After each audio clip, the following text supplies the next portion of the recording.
Hi, we are team number 295. First, we will look at Bharti Airtel's business segments. Then we will look at the industry outlook for Bharti Airtel. Then we will go through the operational parameters for Airtel. And then we will look at the financial metrics and corporate governance for Airtel. Finally, we will arrive at a corporate credit score for Airtel. And then we will recommend our credit rating for Airtel. First, let us look at Bharti Airtel's business journey. Bharti Silla launched Airtel in 1995. In 2001, they went public. In 2012, they launched their 4G operations in India. In 2015 and 2016, they launched a good part of the spectrum that were auctioned.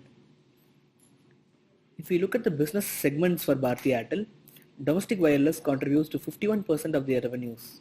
Their Africa business contributes to 22% of their revenues. They also have significant presence in DTH. Airtel business refers to their B2B segment where they are focusing on cyber security. They are also in home services and TIS segments. TIS refers to the tower infrastructure services where they have the subsidiary Indus Towers. So they have both product diversification as well as geographical diversification. The outlook for diversification factor is positive.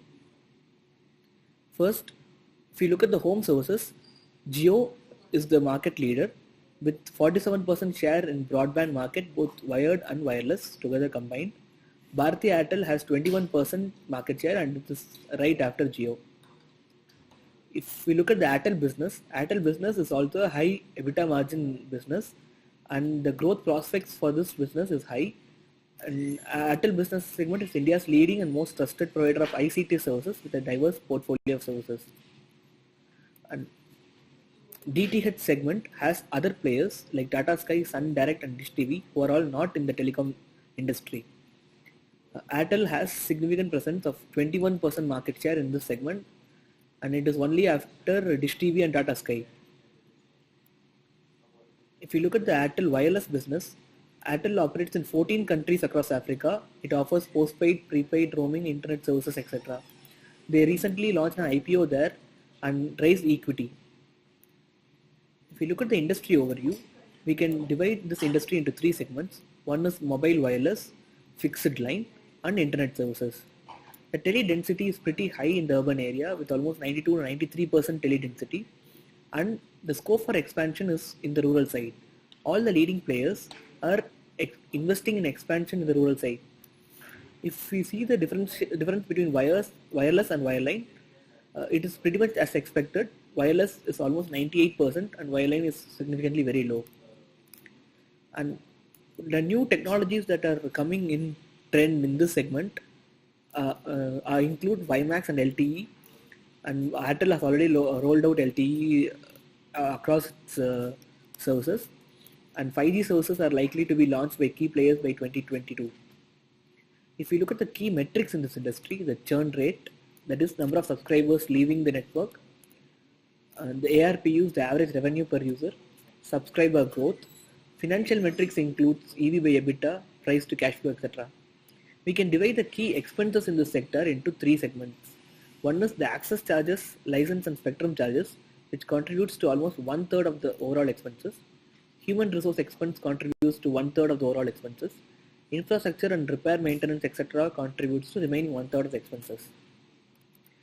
Another trend we can see in this sector is consolidation of key players, and Vodafone Idea merger is one example of it. In this sector, another key trend is the telecom networks are separating their tower businesses. Airtel did it very early by separating their tower business into Indus Towers. It helps them enter into tower sharing agreements, increasing their operating leverage and reducing the fixed costs. And in terms of regulatory environment, TRAI is the leading regulator. DOT is responsible for the licensing. And over the last 5 years, government has taken a lot of positive steps supporting this segment. And there have also been few unfavorable steps, like the government has come down heavily on call drops and service quality requirements.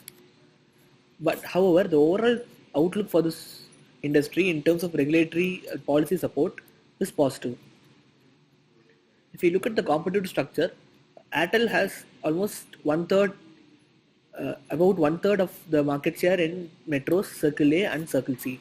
In circle B, Bharti Airtel has relatively less with about 23%. The strategy is very clear. The Airtel is focusing on those circles where the average revenue per user can be increased. Next, let us look at the operational performance. In terms of pricing power, due to the increasing competition in the sector, the pricing power of the key players is going down. If we look at the data volumes is increasing significantly. However, the average revenue per MB of data is decreasing. Average revenue per user in segment wise is also increasing. In terms of scale, the operational performance is going up for all the key players with huge growth in the data consumption in India especially. All the key players are increasing the scale in which they operate in. From now on, my colleague will take over. So the next one would be analyzing the financial performance of Bharti Airtel, and the first one would be the revenues. For the last 1 year, the revenues for Bharti Airtel have declined in light of the competitive atmosphere. And if you look at the market share revenue wise, Jio controls just 13% of the market, whereas Airtel controls almost 37% of the market. Post consolidation, it has lost its market leadership position. So going forward, due to the average revenue per unit pressure in the market, the revenues will be slightly under the pressure, and the outlook for the revenue growth going forward will be slightly negative. So the next one would be the cost parameter. The major cost for Bharti Airtel has been the network and operating expenses, and these expenses are expected to remain elevated for the next few years in light of Bharti Airtel expanding new sites in the new areas, majorly for the 4G expansion. So the outlook for the cost parameter is actually looking negative going forward in the future. So the next one would be the margins. Due to the low revenue generation and high cost structure present in the market, the EBITDA margins are expected to remain under pressure. So they are slightly expected to decline going forward. And with the high depreciation and amortization expenses due to the addition of spectrum under its portfolio, the EBIT margin is going to remain under stress, and the high financial costs are going to push down the net profit margins even further. So in terms of the margin, the outlook is actually looking negative for Bharti Airtel. So as we have mentioned, the lower profit generation and the higher investments are expected to keep the profitability ratios under pressure going forward in the future. So the outlook for this parameter as well is negative. So analyzing the network scale and the quality, the main proxy that we have used is the capital expenditure. The higher the capital expenditure, the better their scale will be and the better the quality of the services would be. So if you look at the capital expenditure in the domestic wireless business, it has been growing significantly for the past few years. And even though Jio has been spending a lot in this segment, Bharti Airtel has also been continuously increasing their capital expenditure, and they have spent around 240 billion. So this significant amount of capex being spent shows that the network scale and the quality of the services are expected to remain good for going forward in the future. So the outlook remains positive. So understanding the capital expenditure productivity, they have been expending a lot, but the revenue generation hasn't been up to the mark to the level they have been expending. So the productivity has declined for the past few years, and it will decline for the next few years also, because the revenue is not expected to come back to the normal levels, and the capital expenditure is going to remain high. So the outlook is negative for this particular segment. So understanding the capital structure, the significant capital is coming in form of external borrowings, and it accounts almost 57% of the total capital. And in the borrowings as well, the spectrum debt accounts for the significant portion. So understanding the debt structure of the Bharti Airtel, almost 73% is in the form of deferred payments, and the major part of this deferred payments is the spectrum debt. And for the other players in the market, it is just 56%. So the financial liabilities that Bharti Airtel hold is less in proportion compared to the entire industry, and they are not in the pressure to pay these financial liabilities in it quickly in the future. So in terms of that, they are maintaining an effective debt structure compared to the peers, and we expect that this particular debt structure is positive for Bharti Airtel. So understanding the significant portion, which is the spectrum debt, Bharti Airtel with Telenor controls around 23% of the liberalized spectrum, and with its merger after its merger with Airtel, it is further expected to improve. And in a telecom space, holding spectrum is one of the key power for any telecom company, and with the significant amount of spectrum that Airtel is holding, the outlook is looking positive for this particular parameter. So understanding the debt in terms of the currencies, Airtel holds around 54% of its debt in Indian rupees and around 30% of its debt in USDs. With the USD interest going up and INR coming down, there will be slight pressure in terms of the financial cost. And understanding the debt ratios, the key debt ratios are the net debt to equity, net debt to EBITDA, and debt to equity. So net debt to equity and debt to equity have increased over the past few years in light of the spectrum debt that has been adding under its portfolio. And the net debt to EBITDA has also increased because the EBITDA has been declining over the past few years and the net debt has been going up. So going forward in the future, we expect that they are not deleveraging very quickly and the EBITDA is not expected to reverse. So these debt ratios are expected to improve and the outlook is negative in this particular segment. So understanding the debt service ratio, as we have mentioned, the profit generation has been going down and the interest are maintaining it at constant levels or even have increased due to the recent spectrum addition. So the coverage ratios like interest coverage ratio and debt service coverage ratio have declined over the past few years and they are expected to remain under stress for the next few years as well.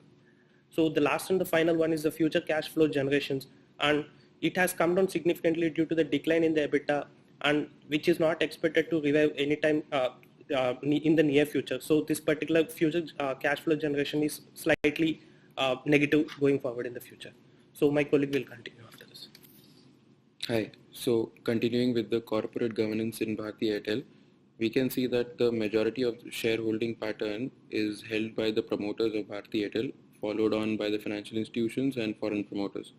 This can give an indication of how operationally Bharti Airtel themselves have an upper hand as far as all the operations are concerned. Now, moving forward to the governance part of it, the board committees that have been appointed by Bharti Airtel are of 6 different types with the number of people that has been the best practices all throughout the industry. So on paper, the corporate governance of Bharti Airtel has been impeccable, and we'll come to this later on when we are actually ranking this particular metric. Moving on to the next part, which is the ratings history based on CRISIL and ICRA ratings, it can be seen that the long-term ratings have been downgraded, and the short-term loans have been seeing no change. It is essentially due to the continued pricing pressure, weak cash accruals, and high investment in network spending, basically the capex part of it, which is increasing the debt levels. Moving on, based on all the analysis that we have done, we can come out with the business part of it and the financial part of it as far as the drivers are concerned. The business drivers, we can see that there are 3 most important drivers which have a very high impact. They are the pricing power, the spectrum holding, and the network coverage and quality. In all these 3, because the impact is very high, it's extremely important, and the pricing power, which is the negative out of these all, has a lot of impact on the financial aspect of it, which we'll see just in a bit. Now moving to the financial part, there are a lot of drivers which have been mentioned here, which is relevant for this industry, out of which again 3 of them are very important, which have a very high impact. First one being the revenue and EBITDA growth, the debt ratio and coverage and service ratio being the other 2 ones. In all of these 3 cases, we can see at the financial risk, all these 3 are having a negative outlook, which do not bode well for the company's future.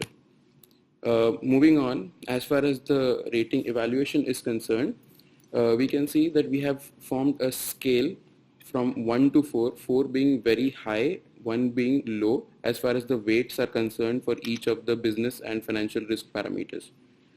Post this, we have given a rating to each one of them, in which 4 and 5 have been considered as positive rating, 1 and 2 being the negative ones. 4 and 5 have a distinction of 5 being exceptionally positive or exceptionally good. Similarly, 1 being exceptionally bad. So we have 2 different ratings as far as positive and negative are concerned. If we add all these, we can see that the ranking is, or the number of total marks is 87 out of 125 for the business risk parameter for Airtel, and 53 out of 125 for the financial risk parameter. Moving on, the last part of it will be the management risk parameters, which we had seen in the corporate governance part, which we can see, at least on paper, it has been impeccable. So having a tally of all of these, we can see that the final score that we have got for Bharti Airtel based on business risk, financial risk, and management risk is 62 out of 100. And this puts it in the bracket of AA minus, which we can see over here. And this is below the current AA rating that Bharti Airtel has. So our recommendation is for Bharti Airtel to reduce its rating. We can corroborate this with the ALTMAN Z score and KMV analysis that we have seen. The ALTMAN Z score is here to tell us about the credit strength for Bharti Airtel, and we can see that the trend is a declining trend over the years. This particular score is calculated based on 5 financial metrics which are given from A to E in this particular slide, and this corroborates our declining credit rating, which again can be checked using the KMV analysis, which gives us the probability of default to be increasing over the years and the distance to default decreasing over the years. All of this corroborates the fact that there should be a slight decrease in the credit rating of Bharti Airtel. All the calculations that we have